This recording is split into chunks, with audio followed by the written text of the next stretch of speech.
So recharge, I'm looking up what type of oil goes into this 2015 Cruise. So yes, 2015.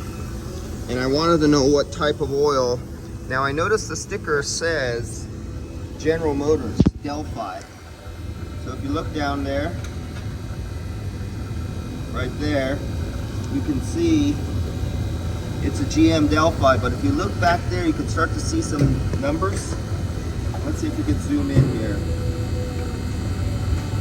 See way back there, it says oil, it says PAG. And then as you come over here, do you see that RL897? That is a Toyota part number. That is a Denso, not Toyota, but that is a Denso designation for an oil.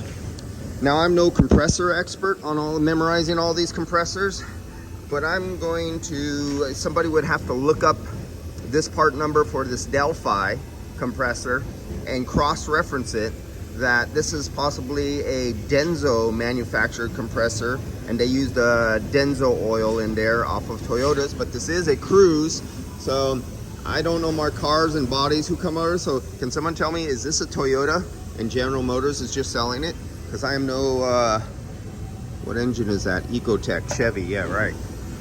American cars usually can't make good economy cars. American cars suck because Americans are just disgusting, vile creatures who, in the corporate thing of profits, they will make the shittiest stuff when it has to be cheap. It'll be so bad it's not even worth marketing.